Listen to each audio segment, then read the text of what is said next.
questo è il Sacrario dell'ANED e dell'ANEI, Stazione Nazionale ex Deportati ed ex Internati Militari, che a metà anni 90, tra il 93 e il 96 hanno ottenuto di avere questi due monumenti ai caduti, insomma, ai deportati nei lager all'inizio, insomma, all'entrata del cimitero monumentale di Firenze. Questo dimostra ancora una volta come Firenze da sempre impegnata nella memoria, in particolare dell'antifascismo e della resistenza. Infatti, e non è un caso che domani andremo a vedere che il memoriale di Auschwitz, che non poteva più stare, insomma, al campo di concentramento Auschwitz, è ospitato qui a Firenze, non in un'altra città. Colpisce l'epigrafe, insomma, di questa dell'ANEI: morirono di fame, senza crudeltà nei lager nazisti per aver detto no ad ogni forma di collaborazione. Letta da noi sembra, diciamo, che potrebbe essere per gli obiettivi di coscienza, servizi dai disertori, e per gli internati militari italiani, più di 800.000 che finirono nei lager nazisti, e dove la collaborazione è quella dopo l'8 settembre, quindi rifiutare la collaborazione con i nazisti. Poi qui nella parte di Firenze sono davvero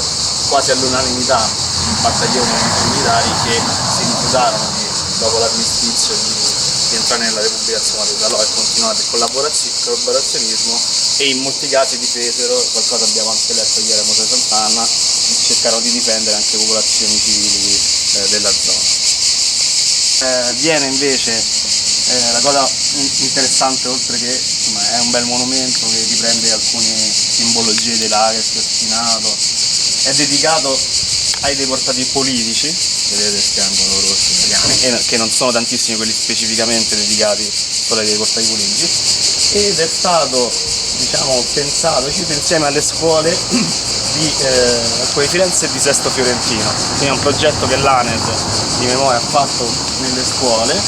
e che poi insomma, ha avuto questo esito, questo risultato all'interno del cimitero di Bresciano. Siamo qui alla tomba di Piero, naturalmente, perché è stato persuaso che insieme a Aldo Capitini ha cofondato il movimento non violento, ma vogliamo dire anche qualcosa rispetto al tema di questo tour e come è collegato alla figura di Piero. Per prima cosa fu proprio la guerra a far maturare in lui l'attenzione, l'orientamento verso la non violenza, per due motivi. Uno, con la guerra, diciamo, i dubbi che lui nutriva prima, sia sul fascismo, insomma sull'atmosfera in cui era cresciuto, diventano certezze. Cioè il fascismo appare come estrema violenza durante la guerra. Lui ricordava sempre quanto gli avesse fatto male proprio fisicamente i bombardamenti di Ferrara, non solo per le vittime ma anche per la perdita della bellezza, anche naturale, come i platani che circondavano le mura di tutta la città. E l'altro punto di riferimento che viene a cadere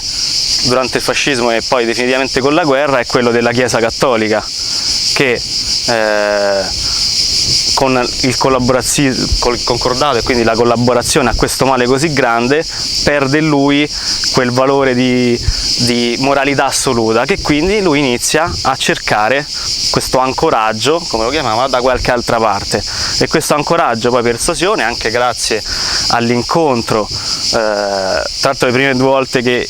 incontra, diciamo, come partecipante a dei convegni Capitini sono a Ferrara e poi a Firenze, quindi anche Firenze è collegata.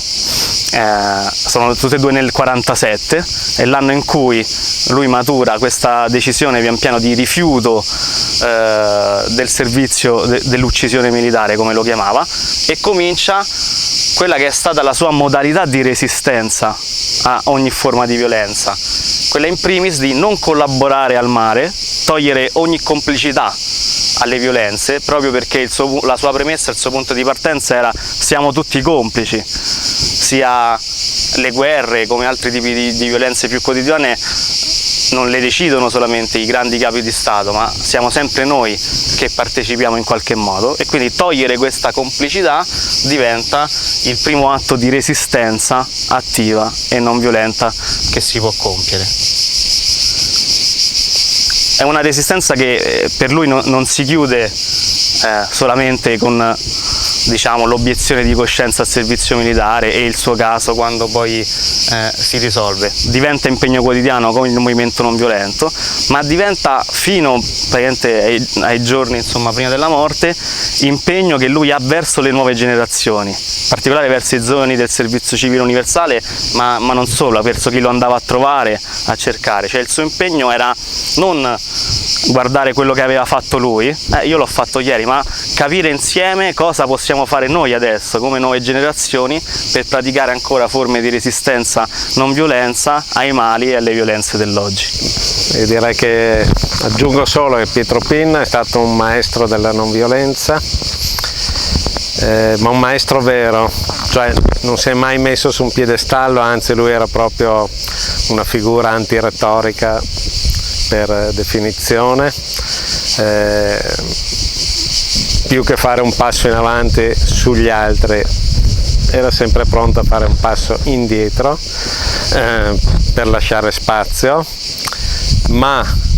con l'attenzione, e questa sì persuasa e determinante, di essere sempre vigile controllore, direi, della purezza dell'ideale e dell'idea della non violenza. E quindi questa sua figura di maestro era un maestro pronto a correggerti, anche con una certa severità, se necessario, ma sempre volontà appunto che andasse avanti l'idea, la partecipazione, il gruppo, il movimento, mai la sua persona. E questo traspare da tutto il suo esempio, tutta la sua vita, dai suoi scritti e dalle scelte che ha fatto. Ecco. In questo davvero lo sentiamo maestro del movimento non violento, e quello che stiamo cercando di fare tutti in gruppo è di proseguire, di andare avanti, certo, perché il tempo di Pietro Pinna si è fermato nel 2016, ma il tempo della non violenza e del movimento non violento va avanti, e va avanti anche e soprattutto con l'aiuto di Pietro Pinna, di Capitini, di tutti quelli che ci hanno preceduto, Nanni Salli, Alberto Labate e tanti altri amici, insomma, che ci hanno lasciato nel tempo. E quindi questa idea di venire qui oggi a salutarlo è un'idea che in lui era molto presente. Ecco, l'idea della memoria e del ricordo